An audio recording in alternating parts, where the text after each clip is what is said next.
All right. So for people who've never worn a badge, what's something about the job they would never see or understand from the outside? I think it's the amount of violence that happens. We're kind of limited in what we see when you're in public or in your day-to-day life, but cops, man, they go to everything. It doesn't matter what it is. You start seeing your neighbors, that they're assaulting each other, friends and family. I mean, there's not a place that isn't touched by the violence that happens in this world. So how many calls do you normally service during the day? Just a In the mental typical day. health unit or on patrol? Yeah, in it. Yeah, and what you do for a living. So in the mental health unit, I can go through today. I answered two, but I took both people to the hospital. So it's a prolonged season, but it You can actually be. transported them to the hospital, or did they get into an ambulance? Or One got into an ambulance and one was taken by their parents. got you? So I met So them these at the hospital. I work with a qualified mental health professional that's with me. We're a team, and got you. went to the hospital and did their assessment at the hospital that the doctor uses to do his assessment and recommend them going to a behavioral hospital or not. Okay. So most of your calls for service are for welfare checks or mental health crisis, whatever, what have you. Some Yes, sort of most of them crisis. nowadays. Okay, I got you. What kind of calls tend to stay with you the longest, and why do these moments stick? It's typically anything that has to do with children. When you see children that are getting sexually assaulted by, sometimes it's parents, sometimes it's some other family member, child deaths are the biggest bane to any law enforcement. And those are the ones that it's the innocence. People have taken away that innocence that child represents. And now there's no innocence in it anymore. You've stripped that away from them. We've been robbed of that. Yes, sir. Now, do you have children? I do not, but I have nieces and nephews. I got you. Yeah, dealing with children on a call is difficult at best, especially when that innocence they've been robbed of that. Children deserve to have a happy home life in childhood, right? Without a doubt.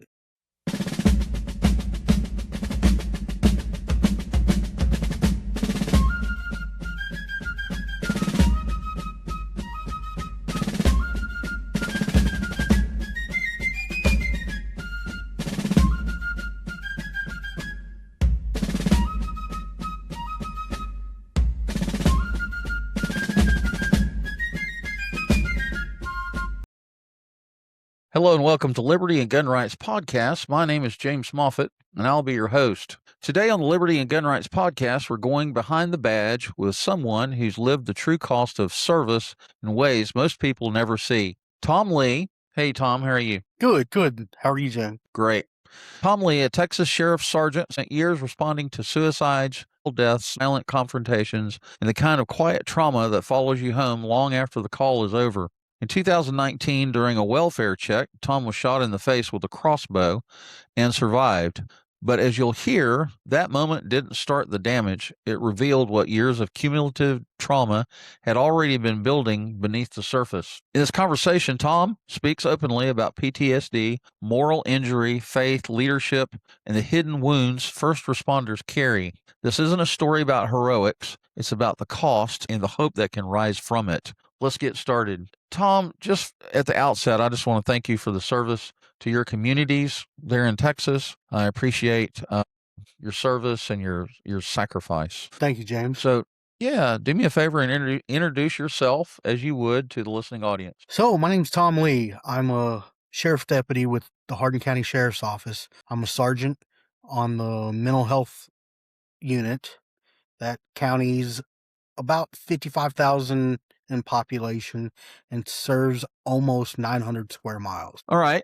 And so you're a sheriff's deputy, you're a sergeant with that county. And how many miles did you say? It's 897, so approximately 900 square miles. And how many deputies are on duty at any given time? Our minimum manpower is 3, and that can be like during the day. It may go a little bit more than that, but it's 3 or 4 typically. I got you.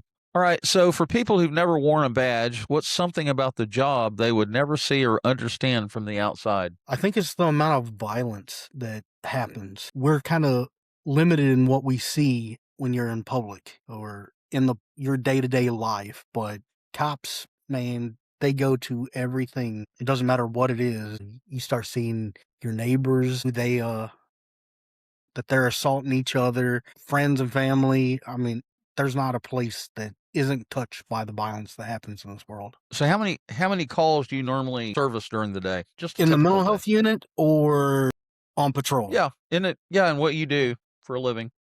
So in the mental health unit, I can go through today. I answered two, but I took both people to the hospital. So it's a prolonged season, but it You can actually be transported them to the hospital, or did they get into an ambulance? Or one got into an ambulance and one was taken by their parents. got you. So I met So them these at the hospital. I work with a qualified mental health professional that's with me. We're a team and got you. went to the hospital and did their assessment at the hospital that the doctor uses to do his assessment and recommend them going to a behavioral hospital or not. Okay. So most of your calls for service are for welfare checks or mental health crisis, whatever, what have you. Some Yes, sort of most of them crisis. nowadays. Okay, I got you. What kind of calls tend to stay with you the longest, and why do these moments stick? It's typically anything that has to do with children. When you see children that are getting sexually assaulted by sometimes it's parents, sometimes it's some other family member, child deaths are the biggest bane to any law enforcement. And those are the ones that it's the innocence. People have taken away that innocence that child represents. And now there's no innocence in it anymore. You've stripped that away from them. They've been robbed of that. Yes, sir. Now, do you have children? I do not, but I have nieces and nephews. I got you. Yeah, dealing with children on a call is difficult at best, especially when that innocence they've been robbed of that. Children deserve to have a happy home life in childhood, right? Without a doubt. Yeah. I mean, I was So working anytime with you go one. to I was working with one today that I'm just not sure about. Supposedly, their home life just isn't the best. And of course, CPS is the one that called me out there to start the process. yeah, I've been to domestic dispute calls in the past, and it's sad to see the devastation that you've got a husband and wife, or a boyfriend and girlfriend, or they're attacking one another, or they're drunk or high on weed or whatever, and they're having an altercation of some sort to where the police have to get involved, and there's children involved, and children they're the victims in all of this. Yeah, and more now we're seeing children that at young ages are wanting to kill themselves. Hmm. Before the Crossbow incident, how was the job already affecting you in ways you didn't fully recognize at the time? So, I mean, when you start your career, you're typically always assigned night shift or evening shift, which are the busiest calls of the day. That's where things happen. And so you get a lot of experience from that, but boy, it sure does take away time with family, time with friends, just home life suffers so much because you're never there. So, can you take us back to that day? What happened during that call? We're talking about the Crossbow incident, which I can't even begin to imagine something like that happening. What happened during that call, and what do you remember most clearly about being shot? So, just take us back to that day, and from the radio, from when you were dispatched, and what was going through your mind, and what happened when you arrived, and all of that, if you don't mind. So the father of the guy actually called me a couple weeks earlier and said that his son was having problems and whatnot. And of course, I was actually at the FBI hostage negotiation class. So I told him to call patrol and patrol would come out there. Well, he didn't do that. And he called me on this day and said, "Hey, my son came over last night. He was talking a bunch of stuff about the cell phone tower out in his backyard that was shooting out electrical magnetic waves that were killing people, and he had some special code to turn it off. And the cartels had taken over this cell phone tower that was in their field. He told his son that he couldn't use his cell phone, went to sleep, and when he woke up, the hay bales in his field were set on fire. Oh my! So he asked me to come out and talk to his son and whatnot. Didn't call 911, called me through my county issued cell phone. And me and my partner started out there, get there, and there's a spidey sense you get when you're a cop. Something's just not right with this scene. The dad and his mom, which were divorced, were there, and mom seemed really apprehensive. So I was like, something's not right. I typically am wearing something like I'm wearing right now. That day I particularly had the sheriff emblem right here. Were you wearing a vest? So I typically don't wear a vest, but I have one in my car. Okay, I got you. And because of the way that the parents were acting, I was like, something's off. I need to take and put on my vest. So Right. I put my vest on and we proceeded. So dad lives in the house, and the guy, I didn't know it at the time, but he lived in a Connex trailer next to his dad's house. Okay. About 100 yards or so from his dad's house. So I was like, okay, it's the next driveway down. We went over there to that driveway, and mom met me at the driveway, and dad actually walked from his house to it. And I was out there trying to get stuff ready and whatnot. And the dad kept on motioning me, saying, come on, you need to come talk You were to my kind of son. getting staged. You were staging I was staging. I was equipment. trying to figure out whether I needed another unit to come out there with me. There was another call in the county that had just come out of somebody that was overdosing. So I'm putting all this together and trying to figure out whether I could even get somebody to come in my way because of how the situation was going. Mind So you there's were a only, one-man unit at that time? one man, and then one police officer, and then we had my partner that's from the mental health authority that's not a cop. Gotcha, okay. So dad was kind of hurrying me. So we took off up there, got to the door of this Connex trailer, and typically I do all the knocking, try to do that. No, dad was knocking and trying to open the door, and the son just started yelling and screaming, go away, I'm about to call the cops, leave me alone. After about 10-15 seconds of the dad trying, I was like, okay, he's saying he's fixing to call the cops. Let me just introduce myself as a cop to see what happens. So I knocked on the door, said, hey, at the time I was just a Deputy Lee with the sheriff's office. I just want to talk to you. Well, that went sideways. So instead of him saying, okay, I threatened to call the cops, here are the cops to mediate this situation, he started yelling and screaming and cussing that I was there. I kept on telling him, man, I just want to talk to you. I just want to see what's going on. He said, hey, you want me to come out? Are you ready for this? And that's about the time I knew something bad was fixing to happen. It wasn't a second later, I heard the door get kicked open. And as I peered around the corner of the door, there he was with a crossbow aimed right at me. So I guess your life was flashing before your eyes? Yeah, so I took off running down the side of the building trying to create the distance. And my gun was in my holster because I didn't know that any of this was about to happen. So I started pulling my gun, and at the same time as I'm pulling, I'm turning around to look behind me, and I just feel this overwhelming, felt like a sunburn on my arm. And I don't know if you can see it right there across my head. I can see the scar. So things just walk when this is happening. It just slows down. It feels like half a second was probably felt like an eternity. So I was turning around. There was hundreds and hundreds of thoughts going through my mind. One of them was, he just shot me. The other one was, what is this pain? But I just, from the hip, because they teach you to fire fast, and that gets people away from you. So from the hip, I just took a shot at him, which worked. He turned around and took off running. Right. Did he shoot multiple arrows at you, I guess? Well, it was a crossbow. You have to reload. So, right.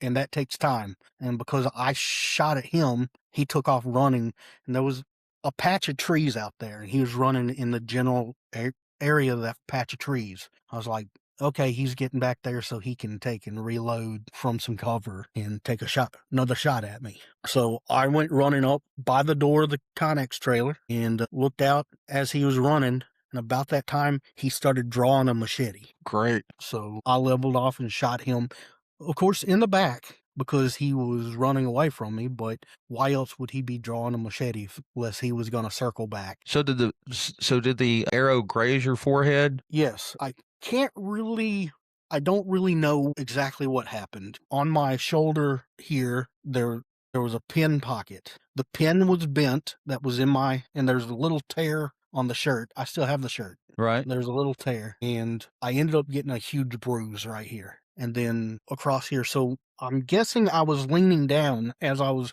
coming back, and it hit me in the arm and came across like this, is I what got you. I believe happened.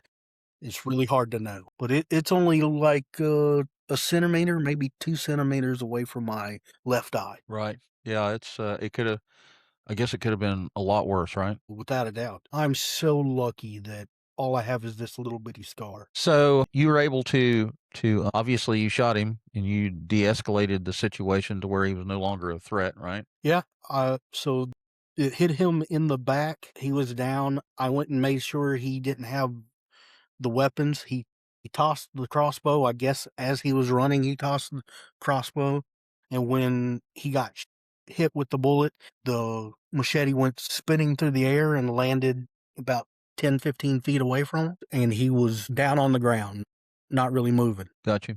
So I guess you got on the radio and called for an ambulance or Well, said you were shot. yes, but so being in a rural county, radios don't work great.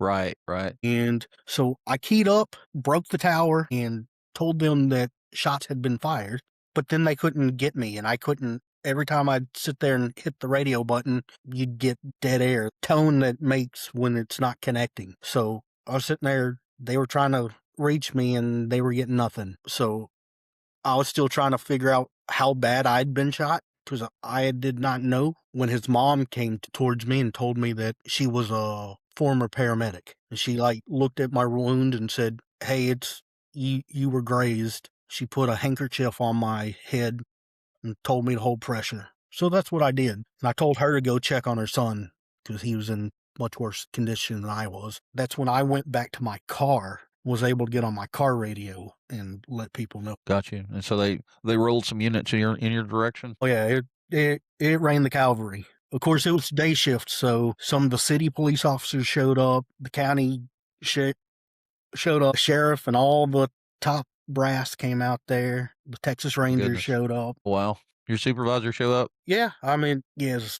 Well, let's see. I don't remember talking to my personal supervisor, but all the command staff was there. Is that probably the scariest incident that you've lived through as a police officer? The scariest of me thinking that I probably was going to die, Right. or could have possibly died. I mean, I can't tell you how many times you're scared because you don't know what's fixing to happen. Now, do you have to do traffic stops? I don't, as a mental health deputy, all I do is mental health.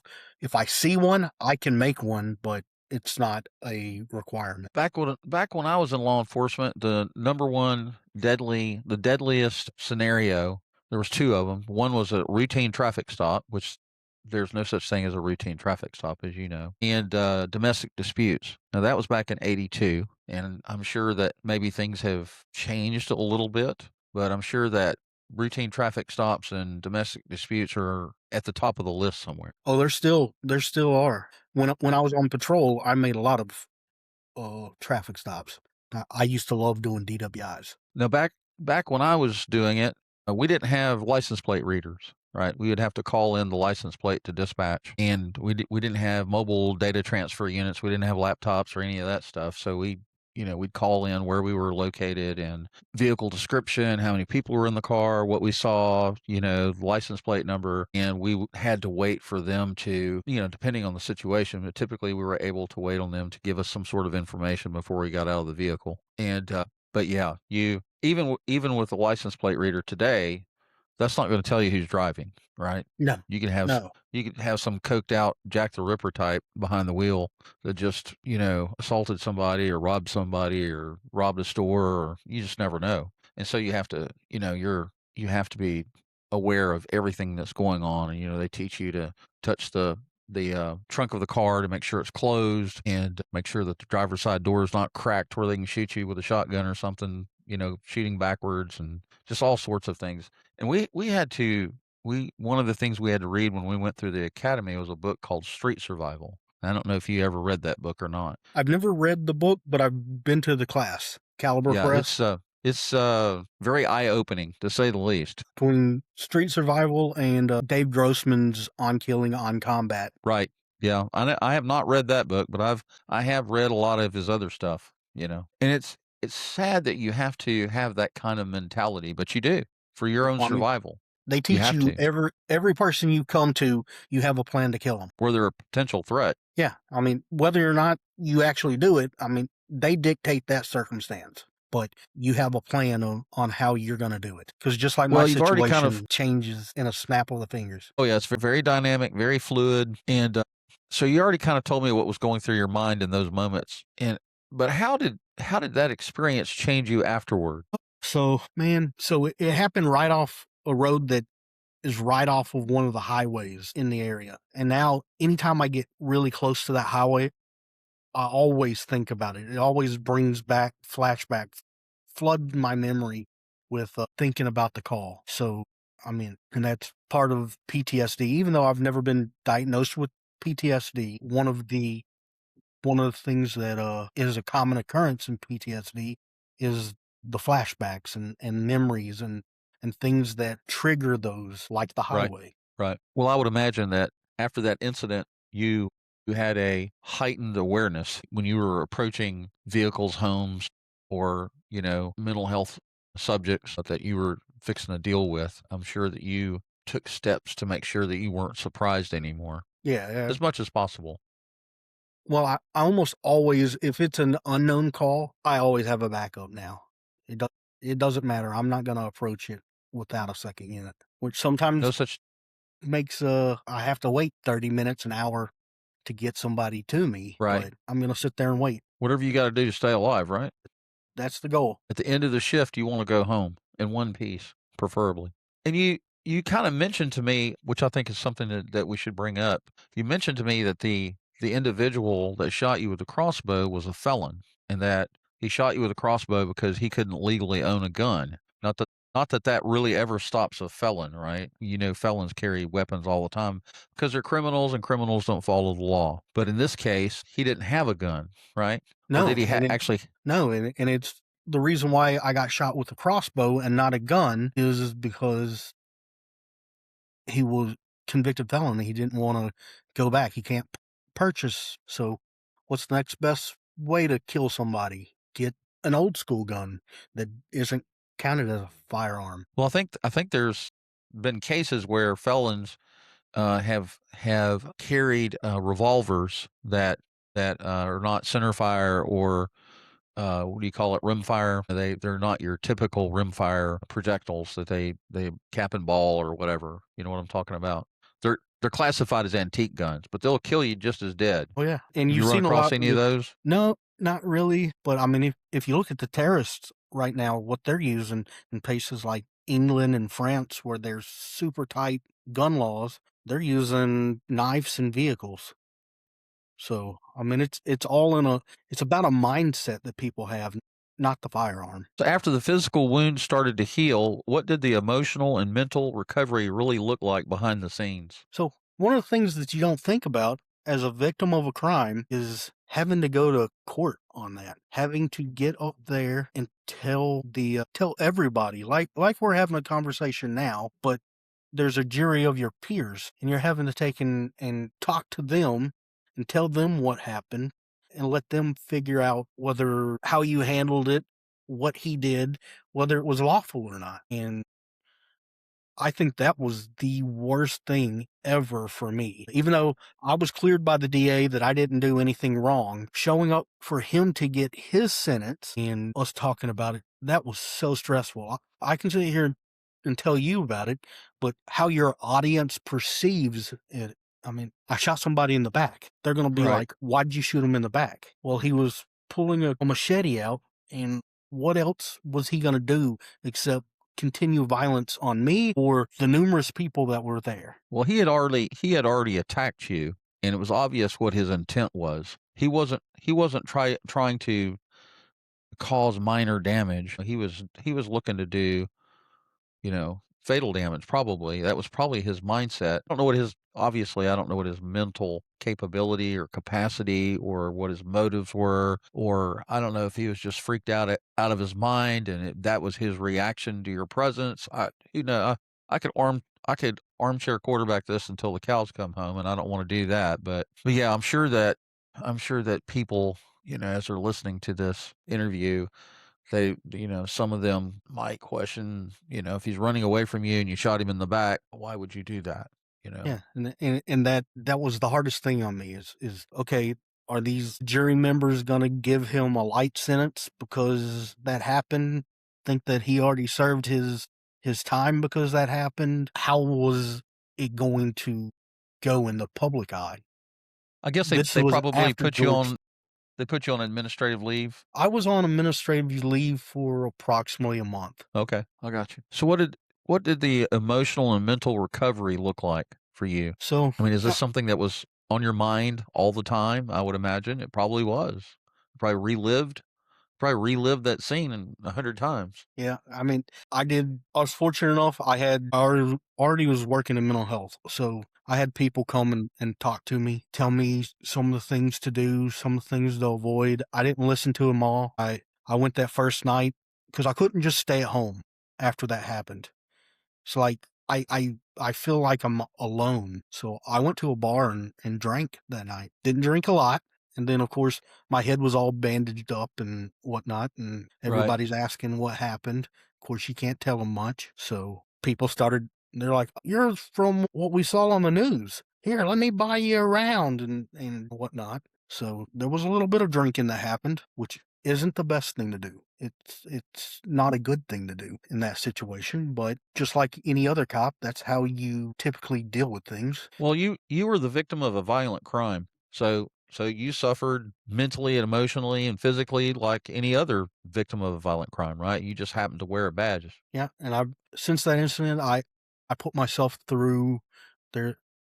There's a post-critical incident seminar that's hosted at a college that's the law enforcement command center for Texas at Sam Houston State University. I sent myself to that class just because I wanted to make sure I was okay. And they do EMDR. It's like horizontal gaze nystagmus that people know from the DWI test where they move your eyes. But in so doing, they as you're looking left to right, it refocuses your mind and actually makes the memories go where they're supposed to instead of keeping them at the front of your mind. Right. Now, do you remember the story of I think he was a sheriff's deputy with Florida, one of the Florida counties. I can't think of his name, but he was working off-duty security at a mall, and a couple of suspects were stealing. Of course, mall security called him. He was in the command center with the other security officer. He was a sheriff's deputy, but the mall security had a security office with cameras and all that,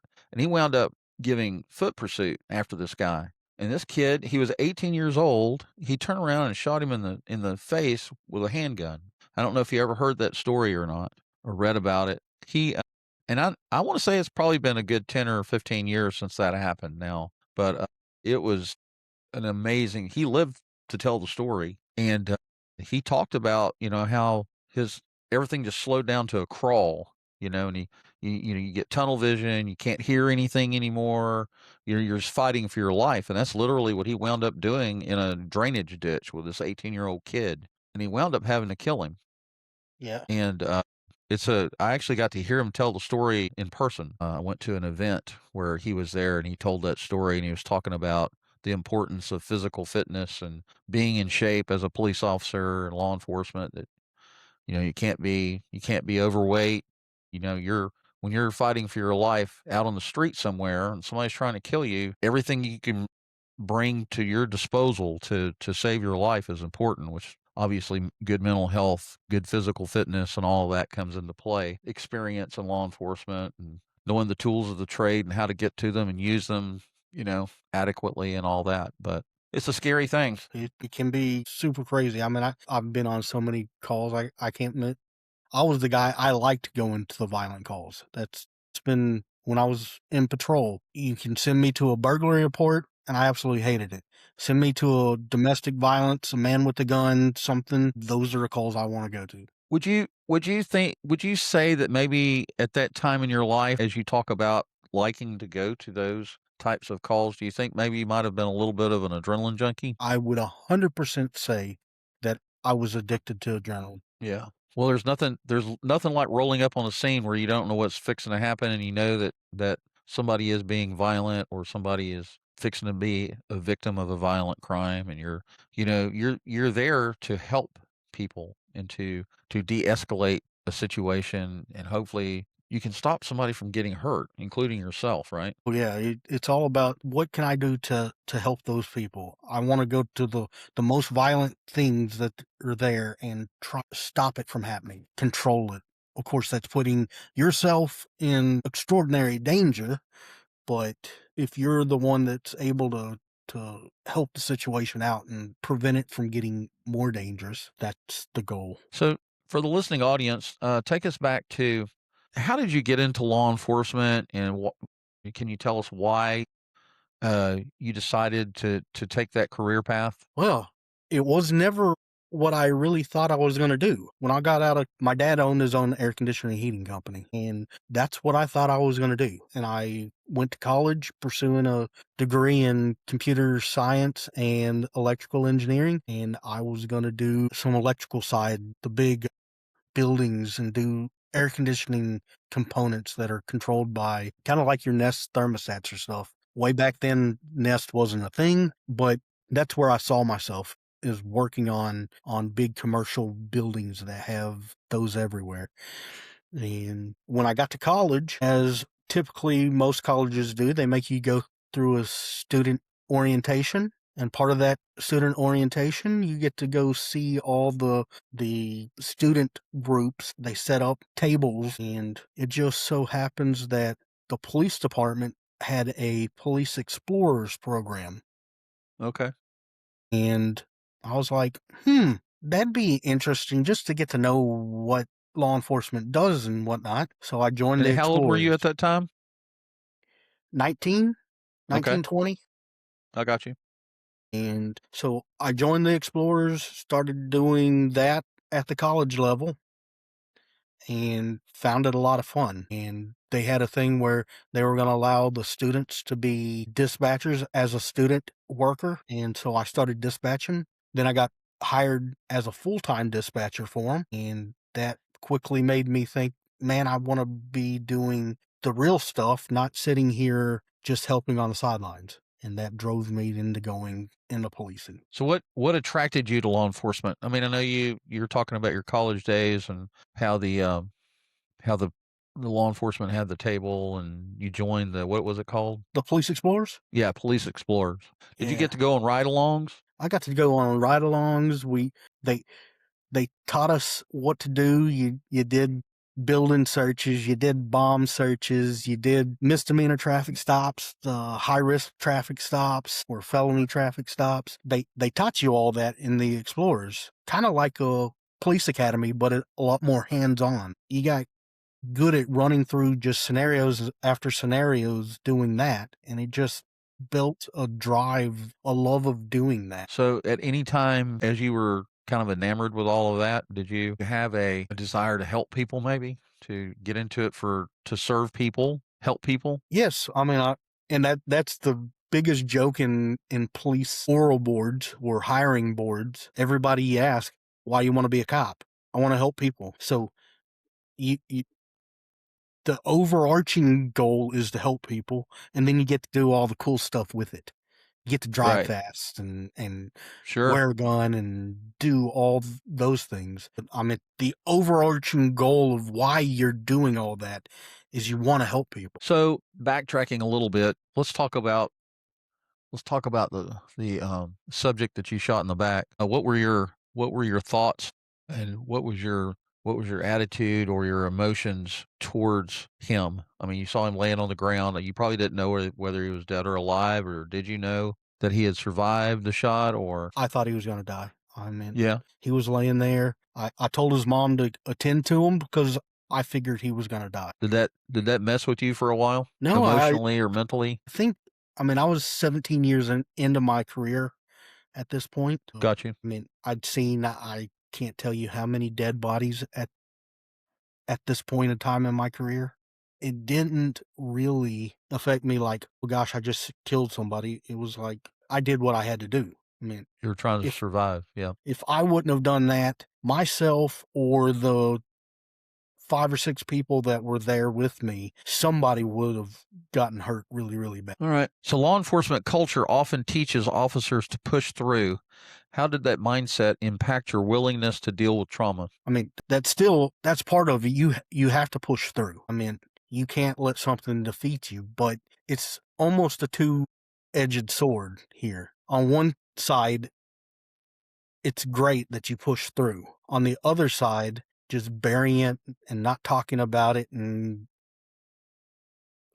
dealing with it some other day just mentally wrecks you over time. I know that you and I spoke briefly about you being a Gideon, and you said you went to Houston to pick up some boxes of Bibles, and that you go to church and you're a man of faith.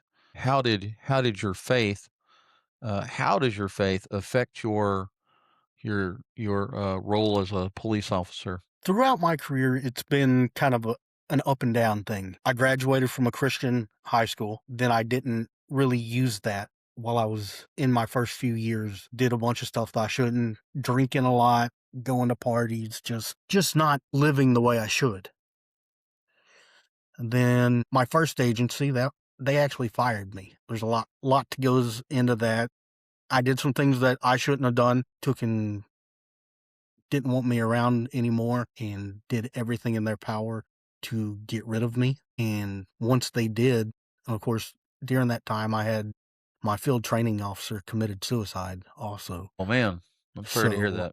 I started going back towards the faith, and really that got me through a lot. And I was living better, but then I got a job in policing down in the Houston area instead of up in the Dallas area where I was, and kind of floated away from that. Still being secure that Jesus Christ died for my sins, but not going to church again, not having a lot of people around me that were Christians. So it's always been like an up and down battle. And I finally came to a point in time after the shooting and whatnot that no, that's what I need to do. I need to follow Christ, and things have been great since. I mean, not great all the time. I don't want to give somebody false hope that you come and believe God and that ends all your problems, because it does not. But there's a peace that you get that you can't get anywhere else. So would you say that the difficulties that you experienced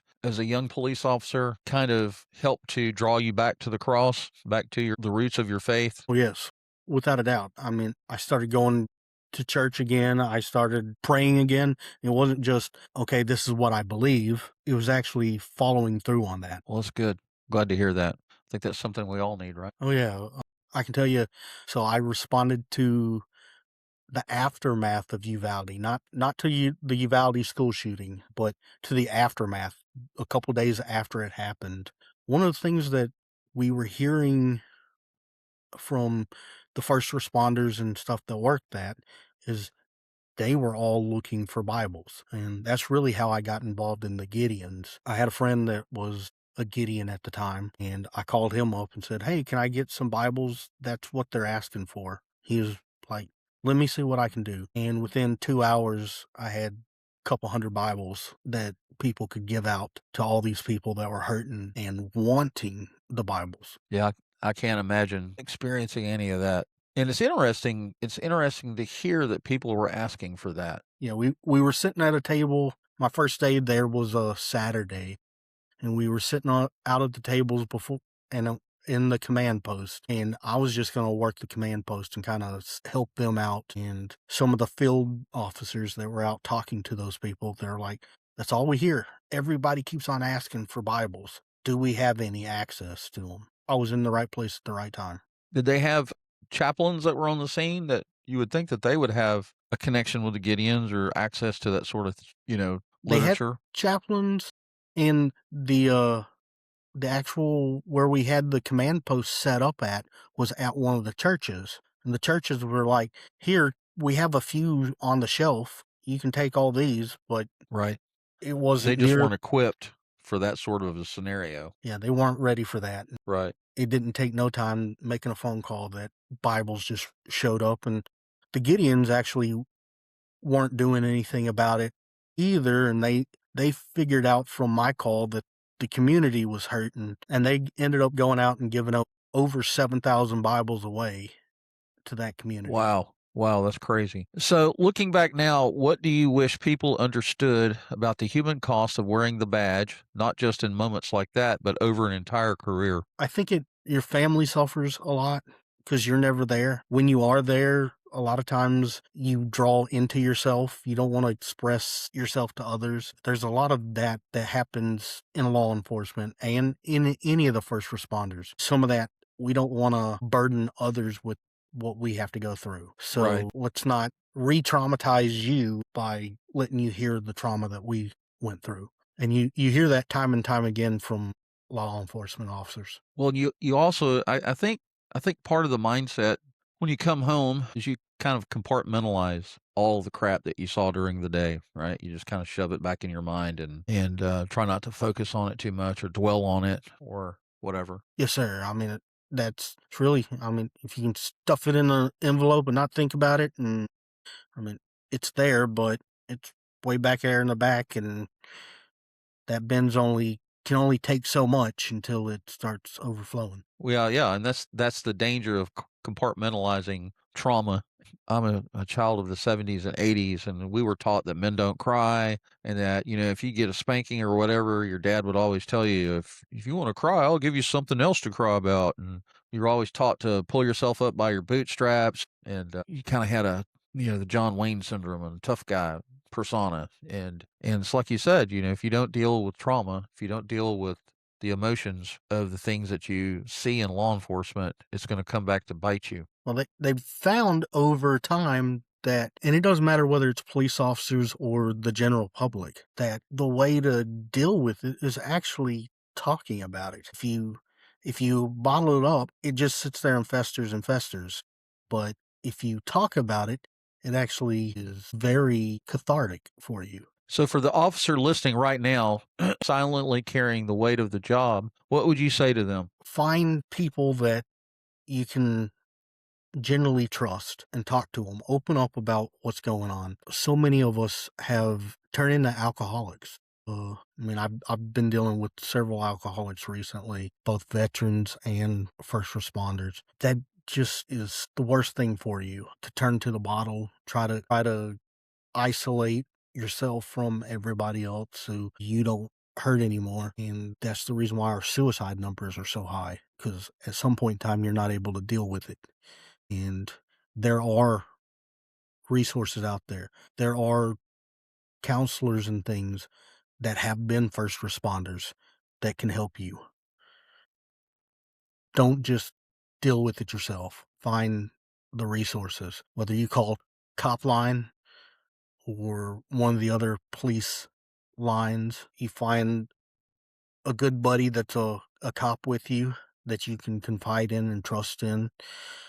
Anybody that you can talk to. It's much better that you talk to them than not. Well, Tom, I want to thank you for being on the show today, and I want to thank you for your uh, willingness to share, obviously, some painful moments in your past. And thank you again for your service to your community. And I'm glad that you're a man of faith and that your faith helps you to stay grounded. To the listening audience, I want to say thank you for the privilege of your time.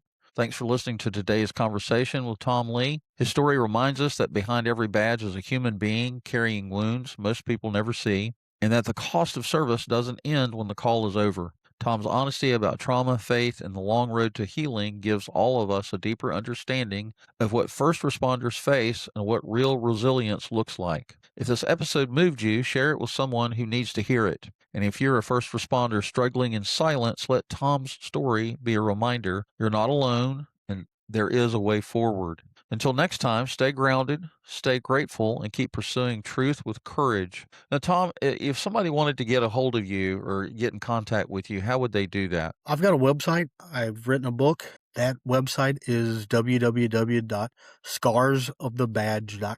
Scarsofthebadge.com. Okay. And then you can get my email address from there, and I check that and I'll email you back. All right. And I'll put that in the show notes as well. Thank you, sir. All right, buddy. Thank you for being here. Thank you for your service. Thank you.